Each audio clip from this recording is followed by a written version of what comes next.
Chapter 7. A Mad Tea Party. There was a table set out under a tree in front of the house, and the March Hare and the Hatter were having tea at it. A dormouse was sitting between them, fast asleep, and the other two were using it as a cushion, resting their elbows on it and talking over its head. Very uncomfortable for the dormouse, thought Alice. Only, as it's asleep, I suppose it doesn't mind. The table was a large one, but the three were all crowded together at one corner of it. "No room! No room!" they cried out when they saw Alice coming. "There's plenty of room," said Alice indignantly, as she sat down in a large armchair at one end of the table. "Have some wine," the March Hare said in an encouraging tone.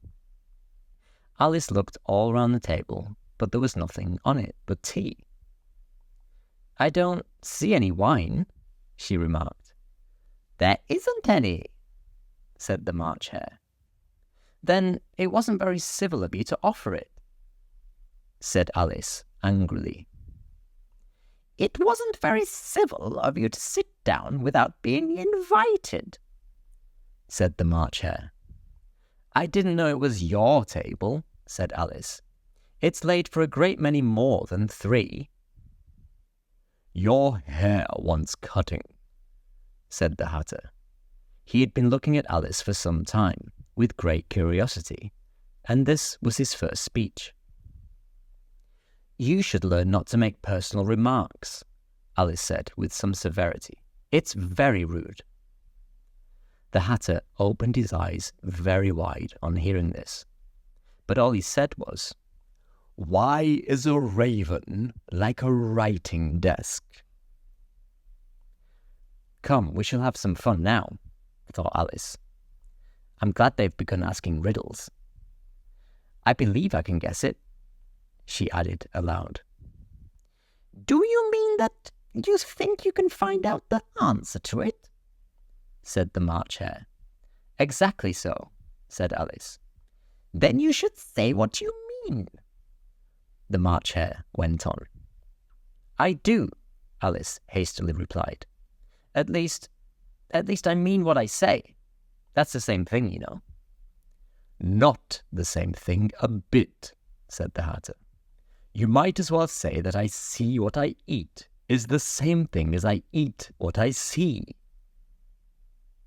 "You might just as well say," added the March Hare, "that I like what I get is the same thing as I get what I like." "You might just as well say," added the Dormouse, who seemed to be talking in his sleep, "that I breathe when I sleep is the same thing as I sleep when I breathe." "It is the same thing with you," said the Hatter. And here the conversation dropped, and the party sat silent for a minute, while Alice thought over all she could remember about ravens and writing desks, which wasn't much. The Hatter was the first to break the silence. "What day of the month is it?" he said, turning to Alice. He had taken his watch out of his pocket and was looking at it uneasily, shaking it every now and then and holding it to his ear.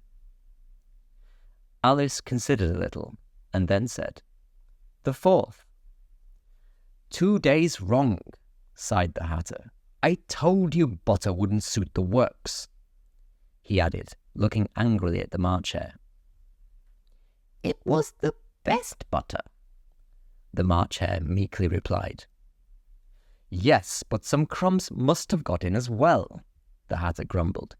"You shouldn't have put it in with the bread knife." The March Hare took the watch and looked at it gloomily. Then he dipped it into his cup of tea and looked at it again. But he could think of nothing better to say than his first remark. "It was the best butter, you know." Alice had been looking over his shoulder with some curiosity. "What a funny watch," she remarked. "It tells the day of the month and doesn't tell what o'clock it is." "Why should it?" muttered the Hatter. "Does your watch tell you what year it is?" "Of course not," Alice replied, very readily. "But that's because it stays the same year for such a long time together." "Which is just the case with mine," said the Hatter. Alice felt dreadfully puzzled. The Hatter's remark seemed to have no sort of meaning in it, and yet it was certainly English. "I don't quite understand you," she said, as politely as she could. "The Dormouse is asleep again," said the Hatter, and he poured a little hot tea upon its nose. The Dormouse shook its head impatiently, and said, without opening its eyes, Of course, just what I was going to remark myself." "Have you guessed the riddle yet?" the Hatter said, turning to Alice again. "No, I give it up," Alice replied. "What's the answer?" "I haven't the slightest idea," said the Hatter. "Nor I," said the March Hare. Alice sighed wearily. "I think you might do something better with the time," she said, "than waste it in asking riddles that have no answers." "If you knew time as well as I do," said the Hatter, "you wouldn't talk about wasting it. It's him." "I don't know what you mean," said Alice. "Of course you don't," the Hatter said, tossing his head contemptuously. "I dare say you never even spoke to time." "Perhaps not," Alice cautiously replied. "But I know I have to beat time when I learn music." "Ah, that accounts for it," said the Hatter. "He won't stand beating. Now, if you only kept on good terms with him, he'd do almost anything you liked with the clock. For instance, suppose it were 9 o'clock in the morning, just time to begin lessons. You'd only have to whisper a hint to time, and round goes the clock in a twinkling. 1:30, time for dinner." "I only wish it was," the March Hare said to itself in a whisper. "That would be grand, certainly," said Alice thoughtfully. "But then, I shouldn't be hungry for it, you know." "Not at first, perhaps," said the Hatter. "But you could keep it to 1:30 as long as you liked." "Is that the way you manage?" Alice asked. The Hatter shook his head mournfully. "Not I," he replied. "We quarrelled last March, just before he went mad, you know," pointing with his teaspoon at the March Hare. "It was at the great concert given by the Queen of Hearts, and I had to sing. 'Twinkle, twinkle, little bat, how I wonder what you're at.' You know the song, perhaps?" "I've heard something like it," said Alice. "It goes on, you know," the Hatter continued, "in this way. 'Up above the world you fly, like a tea tray in the sky. Twinkle, twinkle.'" Here the Dormouse shook itself and began singing in its sleep. "Twinkle, twinkle, twinkle, twinkle," and went on so long that they had to pinch it to make it stop. "Well, I'd hardly finished the first verse," said the Hatter, "when the Queen jumped up and bawled out, 'He's murdering the time! Off with his head!'" "How dreadfully savage!" exclaimed Alice. "And ever since that," the Hatter went on in a mournful tone, "he won't do a thing I ask. It's always 6 o'clock now." A bright idea came into Alice's head. "Is that the reason so many tea things are put out here?" she asked. Yes, that's it, said the Hatter with a sigh. It's always tea time, and we've no time to wash the things between wires.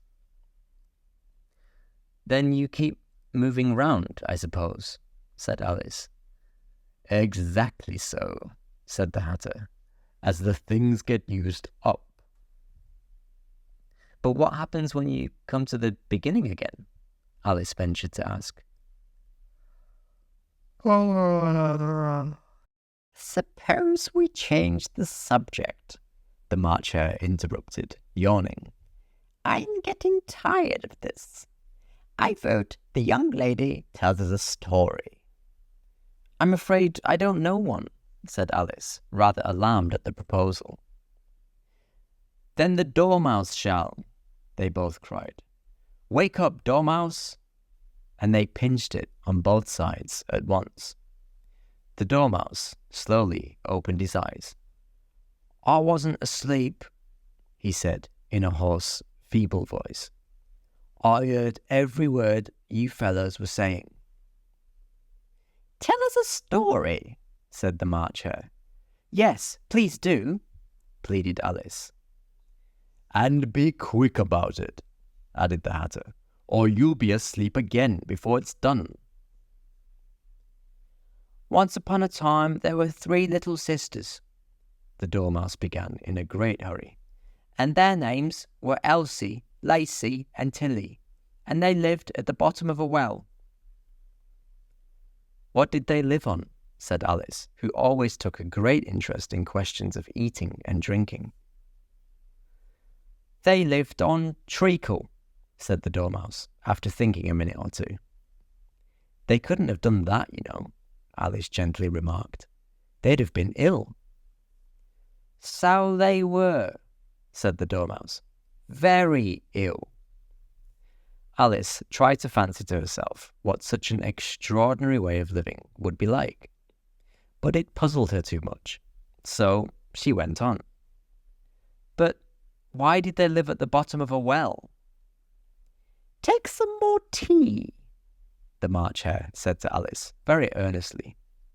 I've had nothing yet, Alice replied in an offended tone, so I can't take more. You mean you can't take less, said the Hatter. It's very easy to take more than nothing. Nobody asked your opinion, said Alice. Who's making personal remarks now? The Hatter asked triumphantly. Alice did not quite know what to say to this, so she helped herself to some tea and bread and butter, and then turned to the Dormouse and repeated her question. Why did they live at the bottom of a well? The Dormouse again took a minute or two to think about it, and then said, It was a treacle well. There's no such thing, Alice was beginning very angrily, but the Hatter and the March Hare went shh, shh. And the Dormouse sulkily remarked, If you can't be civil, you'd better finish the story for yourself. No, please go on, Alice said very humbly. I won't interrupt again. I dare say there may be one. One indeed, said the Dormouse indignantly. However, he consented to go on. And so, these 3 little sisters, they were learning to draw, you know. What did they draw? Said Alice, quite forgetting her promise. Treacle, said the Dormouse, without considering at all this time. I want a clean cup, interrupted the Hatter. Let's all move one place on. He moved on as he spoke, and the Dormouse followed him. The March Hare moved into the Dormouse's place, and Alice, rather unwillingly, took the place of the March Hare. The Hatter was the only one who got any advantage from the change, and Alice was a good deal worse off than before, as the March Hare had just upset the milk jug into his plate. Alice did not wish to offend the Dormouse again, so she began very cautiously. But I don't understand. Where did they draw the treacle from? You can draw water out of a water well, said the Hatter. So I should think you could draw treacle out of a treacle well, eh, stupid? But they were in the well, Alice said to the Dormouse, not choosing to notice this last remark. Of course they were, said the Dormouse. Well in. This answer so confused poor Alice that she let the Dormouse go on for some time without interrupting it.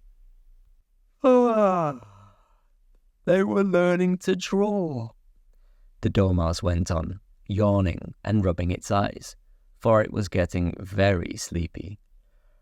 And they drew all manner of things. Everything that begins with an M. Why with an M? Said Alice. Why not? Said the March Hare. Alice was silent. The Dormouse had closed its eyes by this time and was going off into a doze. But on being pinched by the Hatter, it woke up again with a little shriek and went on.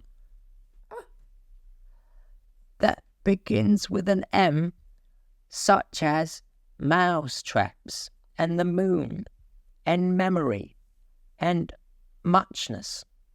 You know, you say things are much of a muchness. Did you ever see such a thing as a drawing of a muchness? Really? Now you ask me, said Alice, very much confused. I don't think... Then you shouldn't talk, said the Hatter. This piece of rudeness was more than Alice could bear. She got up in great disgust and walked off.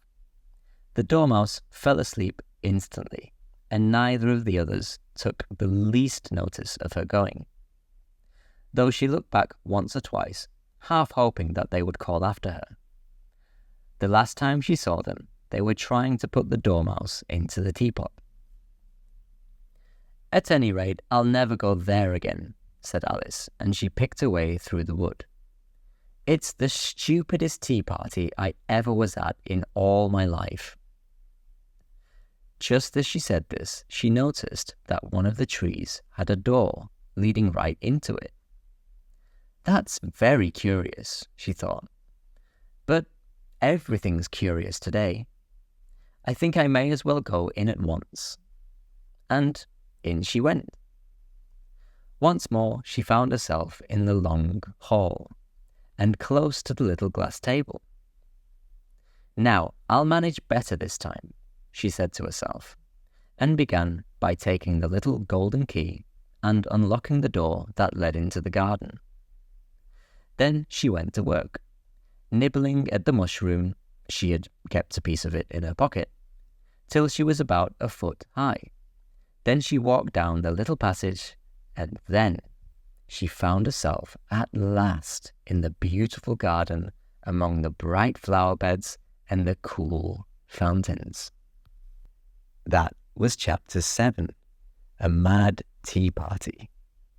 Join me next time for Chapter 8, The Queen's Croquet Ground.